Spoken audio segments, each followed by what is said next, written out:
At my own retirement party, the party celebrating 40 years of busted knuckles, bounced checks in the early days, and more 30-hour weeks than I ever let my wife count, my 8-year-old grandson tugged on my sleeve and asked me why the new sign out front didn't say Sinclair anymore. I want you to sit with that for a second, because I did. Standing there in a rented navy blazer, holding a plastic cup of champagne I didn't even like, I looked down at Miles's face, round cheeks, my late father's stubborn chin, Joanne's exact same squint when she's confused, and laughed it off. "Sure it does, buddy. Go get some cake."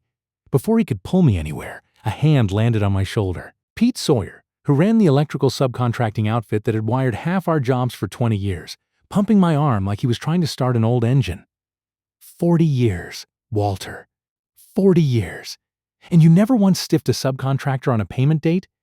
You know how rare that makes you in this business? I'd have driven here from Twin Falls just to shake your hand, sign or no sign. Behind him, a cluster of retired crew members raised plastic cups in my direction. Men whose kids I'd watched grow up at company picnics. Men who'd poured concrete alongside me back when I still knew how to swing a hammer without my shoulder complaining about it the next morning. It should have been the best night of my professional life. Some part of it still was. He didn't go get cake. He grabbed my hand and pulled me toward the front of the building instead, because 8-year-olds don't understand social tact. And thank God for that, because if he hadn't, I might not have found out the truth for months. We were standing, all 100 and some guests of us, in the great room of the Cascade Builders' headquarters. The reception hall with the vaulted timber ceiling, and the granite-topped kitchen I'd personally signed off on 2 years back, when I finally admitted a construction company ought to have somewhere presentable to host clients instead of a folding table and a job trailer. It was the one part of that building I'd built purely for pride, no profit motive attached. And walking through it that night in a rented blazer, it felt like the closest thing I had to a second home outside the one Joanne and I actually lived in. I didn't know it yet, but that was the last easy minute I'd have for a long time. My name is Walter Sinclair. I turned 70 that morning, and for 38 years, my name was bolted to a steel sign above a warehouse in Boise, Idaho, right on the edge of the Boise River. Cascade Builders. I started that company in 1987 with a used Ford pickup, $4,000 of borrowed tools, and a promise to Joanne that if it didn't work inside 3 years, I'd go back to framing houses for somebody else's paycheck. It worked. God, did it work. We went from me and one hired hand pouring foundations on the bench to 140 employees, 3 regional offices, and a reputation across the valley for finishing jobs on time and never, not once, cutting a corner that mattered. I built custom homes in Hidden Springs. I built the medical offices out past Eagle. I built half the light industrial parks people drive past every day without knowing my hands touched the concrete. And I built it, in the beginning, with one condition. I wrote into the very first operating agreement a condition so old that everybody, including me, had mostly forgotten it existed. We'll come back to that. I still remember the morning I filed the paperwork to officially form the company. March of 1987, standing in line at the Idaho Secretary of State's office in a borrowed tie to register the LLC, a signed operating agreement already folded into the same envelope, my palms sweating through a folder that held every dollar Joanne and I had to our name. The clerk behind the counter barely looked up. To her, it was one more small business registration in a stack of 40 that week. To me, it was the whole rest of my life sitting on a countertop, waiting on a rubber stamp. I drove home that afternoon and sat in the driveway of the little rental house we had on the bench, engine off, just staring at the folder in the passenger seat. Joanne came out onto the porch in her work apron. She was waitressing nights at a diner downtown to cover us while the business found its feet. And she didn't ask if it was done. She just held up 2 fingers like a peace sign, which was our private code that year for 2 more years, and we'll know if this was smart or if we ruined our lives. I held up 2 fingers back. Neither of us said a word. We didn't need to. That's the version of myself I kept thinking about, standing in a rented navy blazer 38 years later, watching my grandson tug at his party clothes under a sign that no longer carried the only thing I ever really built besides my family. My name. Joanne and I raised one son, Gavin. 41 years old, sharp as anything, better with people than I ever was, worse with confrontation than I ever wanted him to be. He married Paige Voss 11 years ago, a genuinely kind woman, a good mother to Miles. And this is the part that matters. The only daughter of a woman named Renata Voss. Renata. Let me tell you about Renata before I tell you what she did, because you need to understand the kind of person we're dealing with. Renata Voss had one late husband who left her a modest inheritance and a whole personality built around convincing people it was an enormous one. She talked about her properties the way other people talk about their grandchildren. She corrected waiters on wine pronunciation. She once told me, completely straight-faced, at Gavin and Paige's rehearsal dinner, that Cascade builders would really start growing once someone with real financial instincts got involved. I smiled. I offered something forgettable and polite in return. I did not, God help me, take her seriously. I should have. For the last 2 years, I'd been doing what any smart business owner does eventually, planning my exit. I was 70. My knees sounded like gravel in a dryer.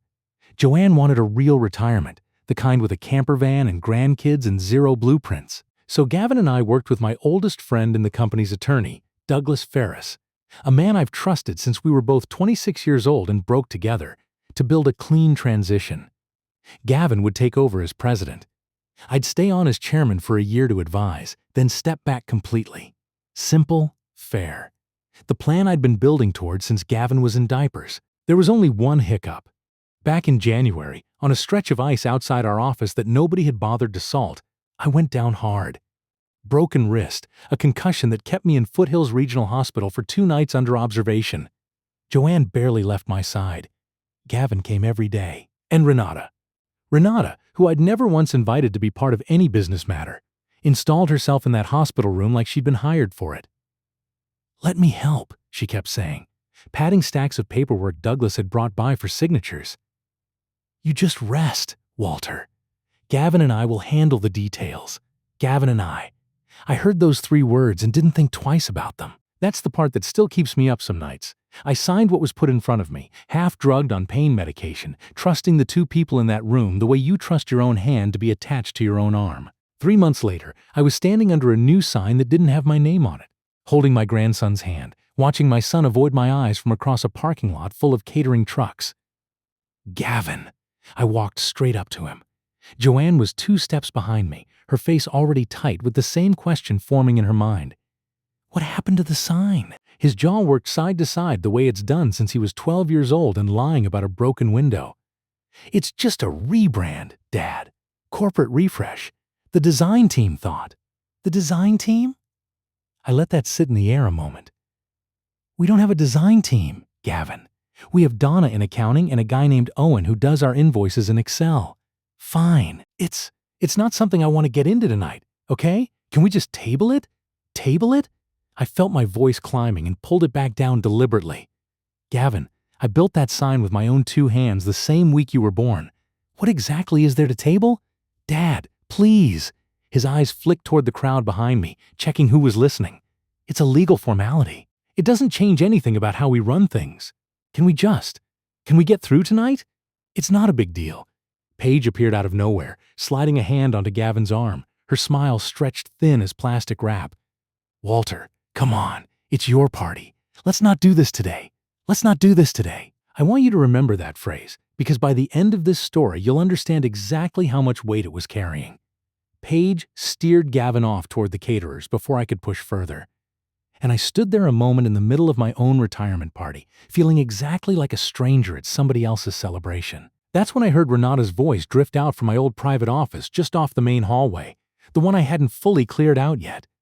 Low, pleased with itself. The particular tone people use when they think nobody important is listening. "No, it's finished. All of it. Filed weeks ago," she was saying into her phone, one hip against the doorframe, a glass of red wine catching the light. "Walter doesn't have the first idea. Honestly, between you and me, I don't think that man has read a legal document since Reagan was in office. By the time he figures anything out, it won't matter what he thinks." I stood frozen in that hallway with a plate of appetizers going soft in my hand, listening to a woman I'd led into my son's wedding, into my grandson's birthday parties, into the guest bedroom of my own home more times than I could count, laugh quietly at how little she thought of me. I didn't know it yet, but Renata Voss had just handed me the exact confidence I needed to spend the next 8 weeks proving her catastrophically wrong. I let it go. I told myself it was a party, that Miles deserved cake and not a scene, that whatever this was could wait until Monday. I've built my whole life on patience. You don't finish a 9-month project without it. And patience told me to wait. I should have listened to the other voice in my head. The one that's kept every business I've ever run out of bankruptcy court. The one that says, when something doesn't add up, it's because somebody doesn't want it to. I found Tony Ibarra near the drink table instead. My site superintendent for 22 years, the closest thing I have to a second son who never once lied to my face. Tony is the kind of man who wears his honesty like a tool belt, always on him, always visible. Tony, the sign. He didn't even try to dance around it. Came down early last week. New one went up a couple days after. I figured you knew, Walter. I figured it was part of the handover thing. I didn't know. Tony's face did something I'd never seen it do in over 2 decades of working 60-hour weeks side by side. It went pale. He glanced over my shoulder, toward the great room, toward where Renata Voss stood, holding court in the middle of my own retirement party like she owned the concrete under her heels, one arm sweeping toward the vaulted timber ceiling as if she'd personally hung the beams. There's more you don't know, Walter. Tony's voice dropped low enough that I had to lean in over the sound of the string quartet Paige had hired. Douglas has been trying to reach you all week, straight to voicemail every time. He came by the site office Thursday looking rattled. And Tony Ibarra doesn't use the word rattled about Douglas Ferris lightly. Something's wrong. I don't know what, but I know Renata's been on that phone with lawyers more than a woman who supposedly just wants to be supportive ought to be. Why didn't you call me? Would you have picked up on your own retirement day if I told you to check your voicemail instead of eating cake with your grandson? I didn't have a good answer for that. He wasn't wrong. I felt the champagne go warm and useless in my hand. 22 years I've known Tony Ibarra. He poured his first foundation for me back when Gavin was still learning to ride a bike without training wheels. And in all that time, I've never once caught him exaggerating a problem to make himself look sharp. If Tony was worried, I had every reason to be terrified. My phone had been sitting in a drawer since the party started. I'd wanted one day, one single day with no calls, no site emergencies, nothing but cake and champagne, and my grandson's terrible joke-telling. I stepped away from the crowd, dialed Douglas right there in the parking lot, champagne cup abandoned on a folding table. He picked up on the first ring, which told me everything before he said a word. Walter, thank God. Where have you been? At my own party, Douglas. What's going on? A long breath crackled through the phone.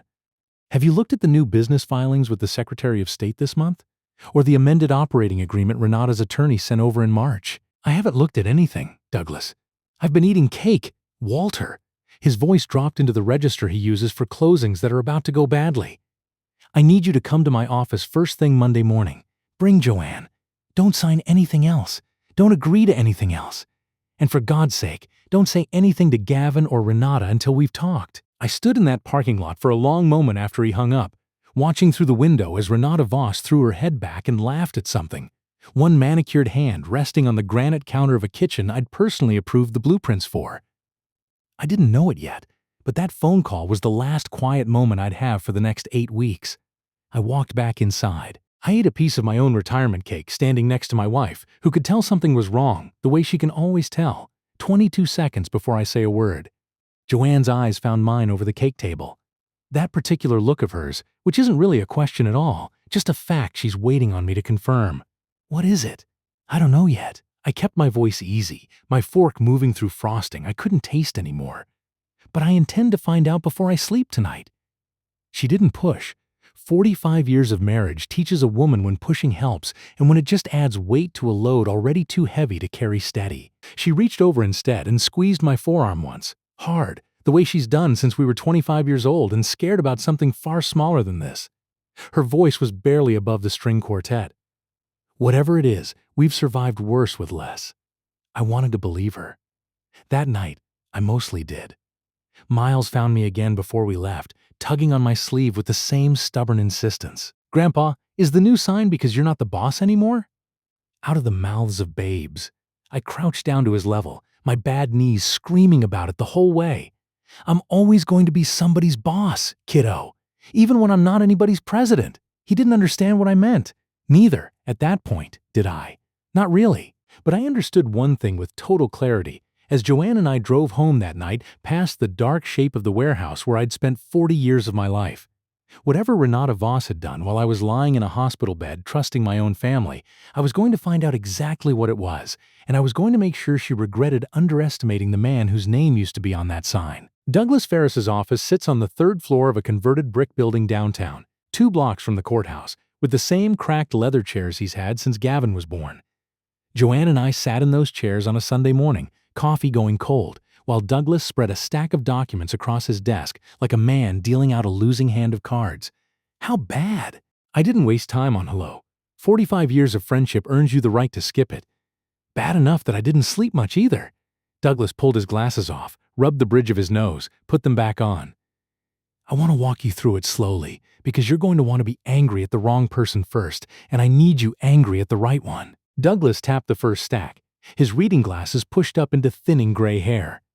This is the transition package I originally drafted. Gavin becomes president. You remain chairman for 12 months. Standard buyout terms on your equity, paid out over 5 years, structured to fund your and Joanne's retirement. This is what we discussed line by line over 4 separate meetings last fall. This is what I personally carried to the hospital in a manila envelope and watched you sign. And this, I nodded at the second stack, thinner, the paper somehow whiter, newer.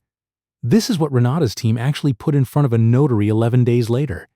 Douglas's mouth was a flat line.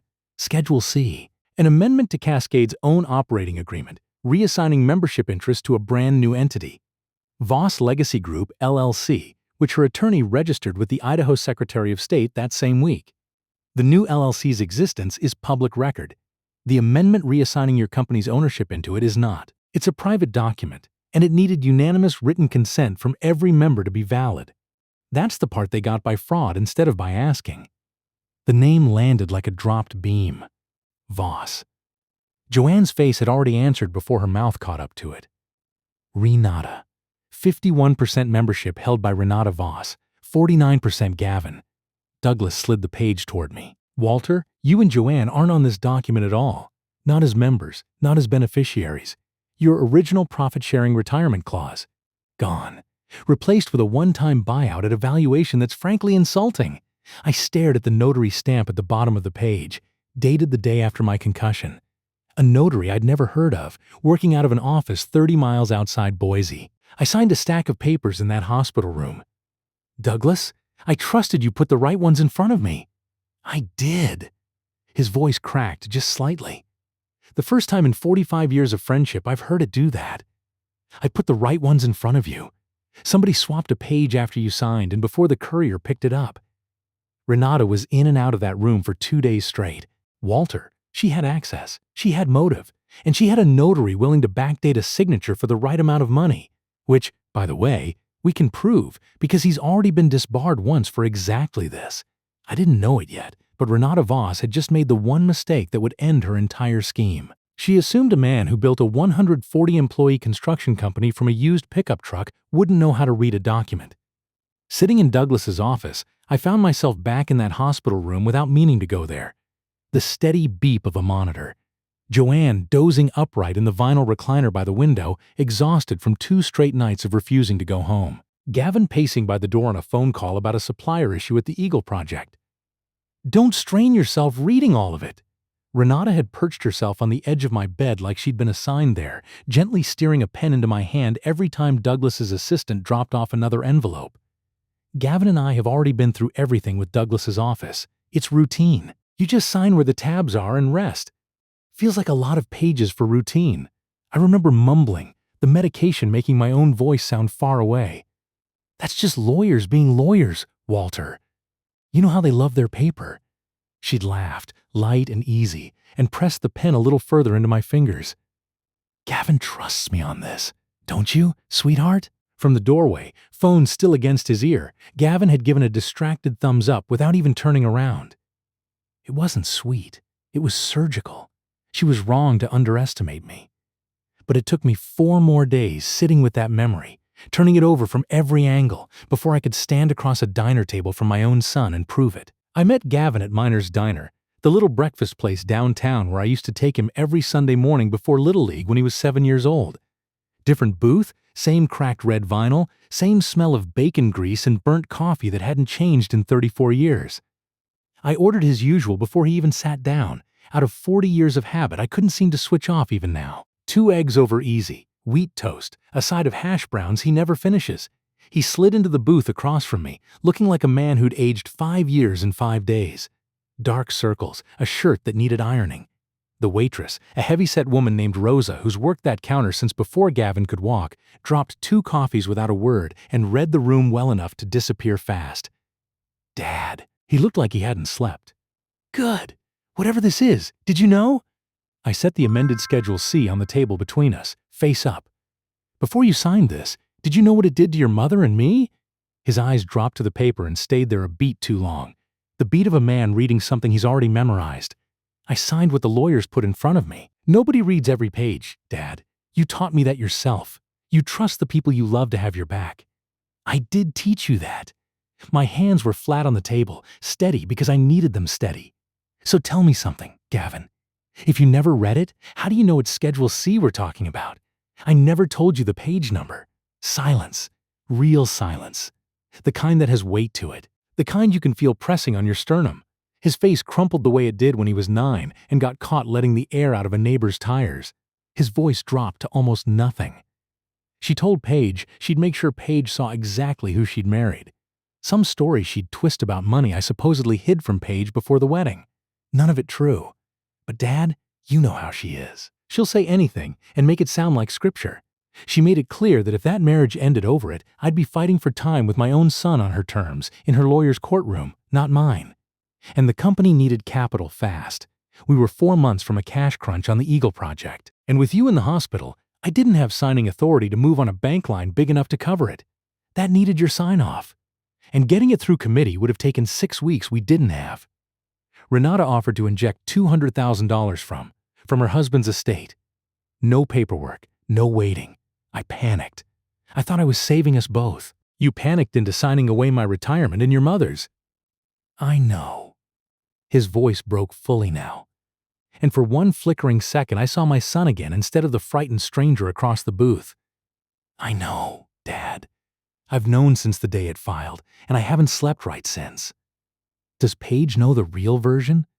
Not the version Renata's been feeding her. Gavin shook his head slowly, staring at the untouched hash browns going cold between us.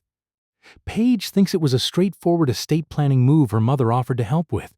She doesn't know I signed anything I shouldn't have. She doesn't know about the threat.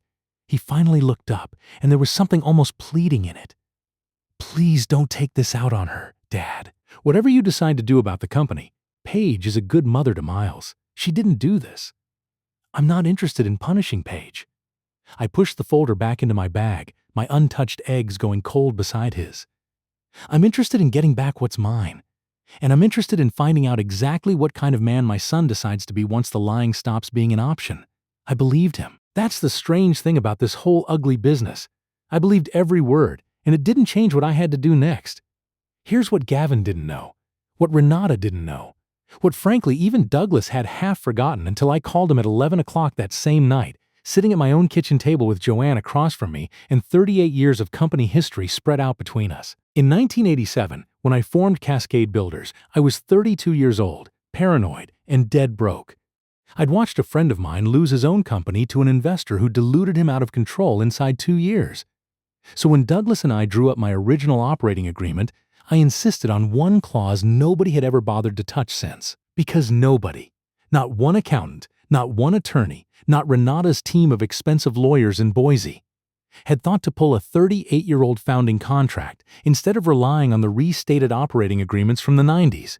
A Class A founder's interest, one non-transferable membership unit held solely by me, carrying a standing veto over any action that restructured ownership above the operating company.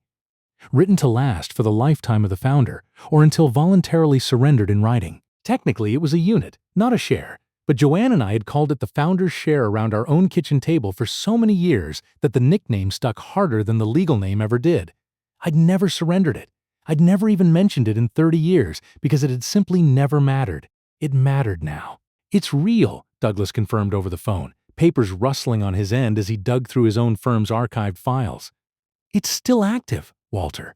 It never expired. Renata's attorneys built an entire restructuring on the restated operating agreements from the 90s without ever pulling the original 1987 file, which means legally, structurally, none of it is valid without your consent. You were never asked.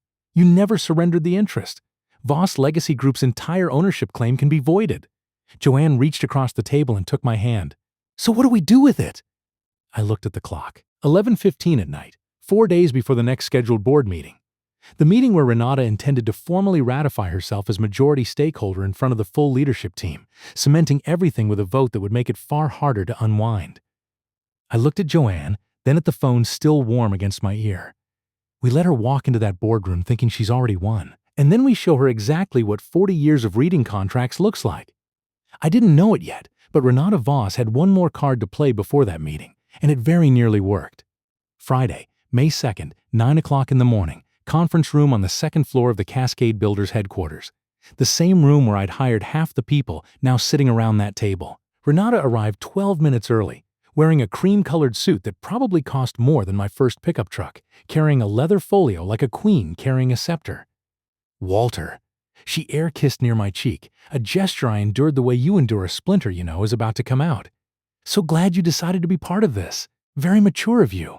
Mature, I smiled. I wouldn't miss it, Renata. Gavin sat across the table, gray-faced, unable to hold my eye contact. Paige sat beside him, and something in her posture told me she still didn't fully understand what her mother had done, which meant part of this meeting was about to be as hard on her as it was on Renata. Douglas sat to my right. Tony Ibarra stood near the door, arms crossed, the only person in that room besides Douglas who knew exactly what was coming. Renata called the meeting to order like she'd been running boardrooms her whole life instead of, as far as I could tell, exactly one time before this. As you're all aware, following the transition documentation filed in January, Voss Legacy Group now holds majority governance over Cascade Builders. Today's purpose is simply to formalize operational reporting lines going forward. Before we formalize anything, I opened Douglas's folder and slid a single certified document to the center of the table.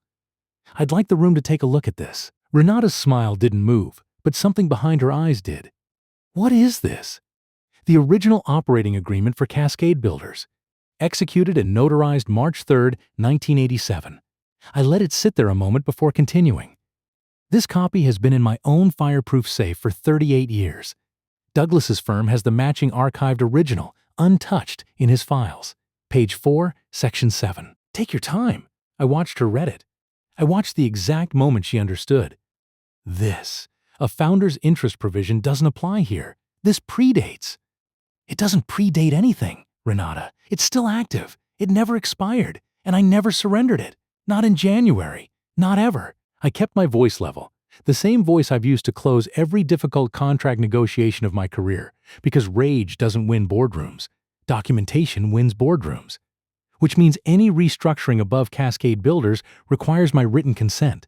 I never gave it. You built Voss Legacy Group on a signature obtained from a man recovering from a concussion, using a page substituted after the fact by a notary who has since had his license revoked once already for the exact same conduct.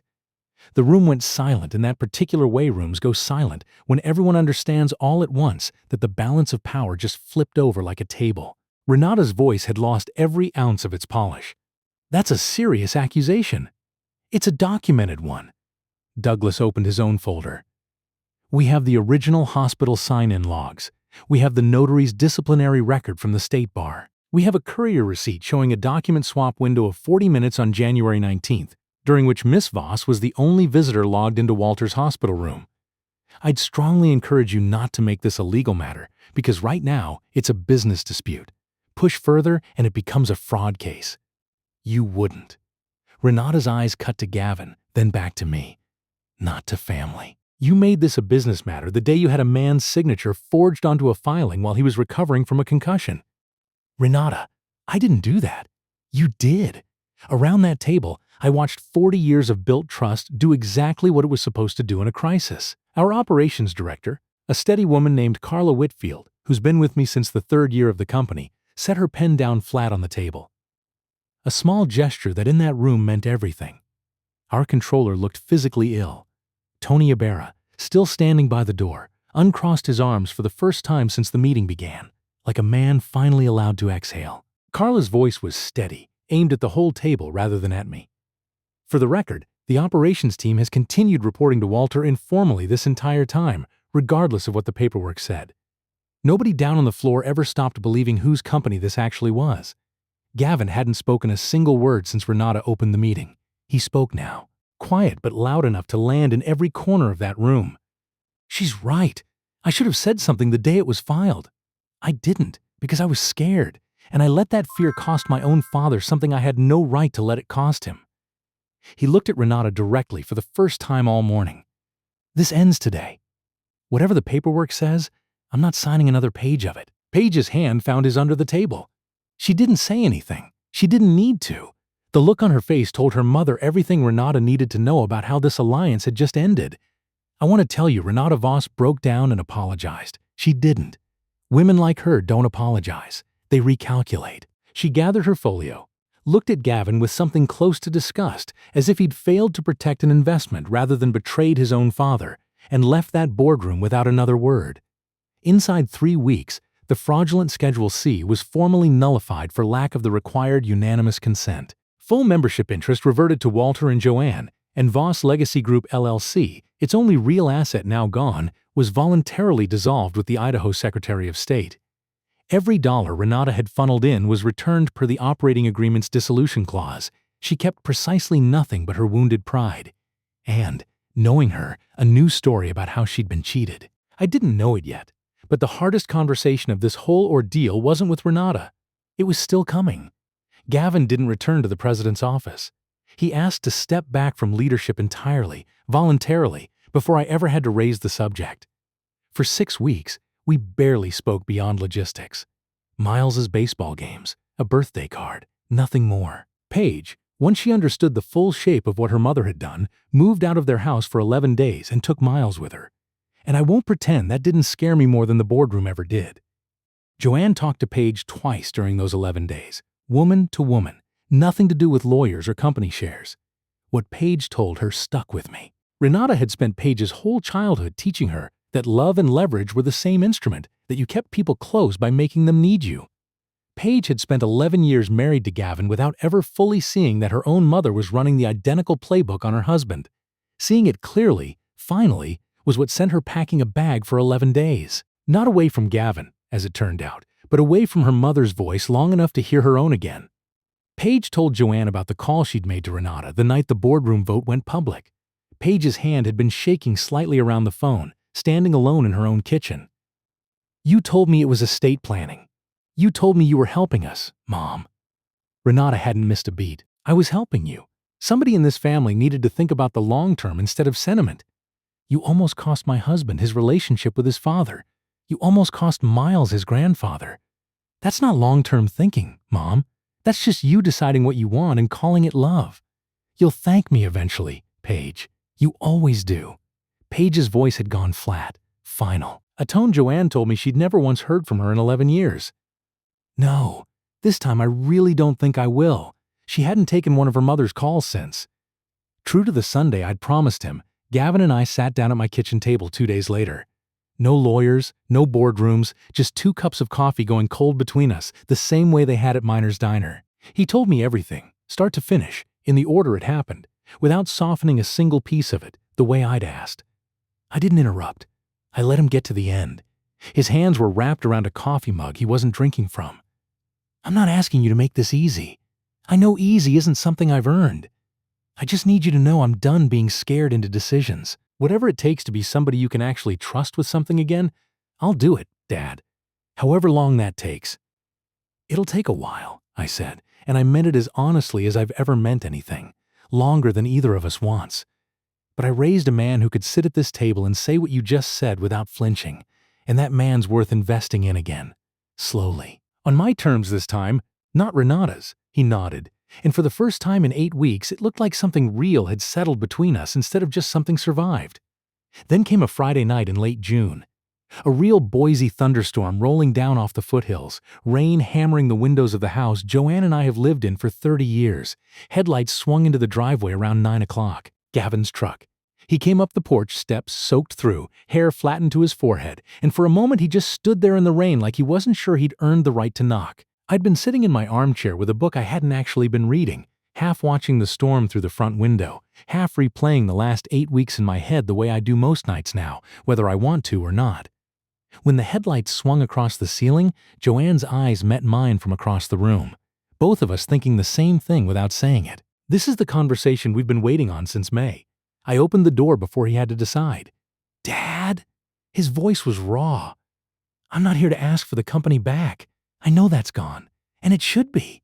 I'm here because Paige and I had it out tonight. Really out. And I told her everything. Every piece of it. Not the version I gave you at the diner. And I need you to know I'm not the man who signed that paper because I'm weak. I'm the man who signed it because I was scared. And scared isn't an excuse, but it's the truth. And you taught me a man owns his truth even when it's ugly. I did teach him that. I just never expected to hear it handed back to me on my own front porch in the middle of a storm. I didn't let him in that night, not because I wanted him standing in the rain, but because some conversations need daylight, not desperation. And I told him exactly that. Go home, Gavin. Dry off. Hold your wife. Hug your son. I kept my hand on the doorframe. Steady.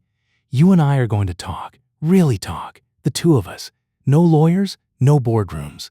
On Sunday. You're going to tell me everything you did, in order, without softening one piece of it. And then we're going to figure out what kind of relationship a father and a son build after something like this. It's not going to look like it did before, but it's not going to be nothing either. You're still my son. That was never in question. What's in question is what kind of man you decide to be starting Monday morning. He nodded, rain running down his face, indistinguishable from anything else it might have been. Okay, Dad. I watched his taillights disappear down the wet street before I closed the door. Joanne was waiting by the fireplace when I walked back into the living room, that same woven blanket across her lap she's had since before Gavin could talk. She looked up at me, searching my face the way she's done for 45 years. How do you feel? I sat down beside her, the storm still working itself out against the windows, and thought about it honestly before answering, because after everything, she'd earned an honest answer. Tired. But not sorry. Not one bit sorry I fought for what I built. 2 months later, on a warm August evening, Gavin and Paige came for Sunday dinner. The fourth Sunday dinner in a row, which doesn't sound like much until you understand we hadn't managed one single Sunday dinner together in the 8 weeks before that. Gavin had started reporting to Tony Ibarra on the operations side, learning the business back up from the ground the way I once had. No title, no office, just steel-toed boots and a hard hat with his last name misspelled on the sticker because nobody on that crew had known him well enough yet to get it right. He didn't complain about that. I noticed Paige had stopped taking her mother's calls entirely, which Joanne tells me was its own kind of grief. The specific grief of finally seeing a parent clearly and not much liking the view. Over dessert, Gavin set his fork down and looked at me the way he used to look at me across a job site when he was young enough to still want my approval more than anything else in the world. Tony says I'm not half bad on a crew for a guy who used to wear a tie to work. Tony tells everybody that the first year. I pointed my fork at him. Ask me again in 12 months. Fair. He almost smiled. For what it's worth, I like it more than The Office. I didn't expect that. Neither did I. I meant that more than he probably realized. But I'm glad of it. After dinner, I sat on our back porch with Miles while he worked through a bowl of ice cream with the total focus only an 8-year-old can bring to dessert. Still not looking up from the bowl, Grandpa, is the sign back to Sinclair now? Every letter. I watched him consider that with the seriousness only kids bring to things that seem obvious to adults. He thought about that for a second. Good. It should say your name. You built it. I ruffled his hair, and for the first time in months felt something in my chest unclench all the way. Miles, I want you to remember something. And you don't have to understand all of it today. Blood makes you family, but it's what you do when nobody's checking the paperwork that decides whether you deserve to keep it. My name was on that founder's share for one reason. Because I was scared once, a long time ago, of somebody taking away something I'd earned. Turns out being a little scared, and being careful because of it, isn't weakness. It's just being smart enough to protect the people you love, even from people who claim to love them, too. He didn't fully get it. He's 8. But he nodded anyway, licked his spoon, and asked if he could have seconds. And honestly, that was exactly the ending I needed.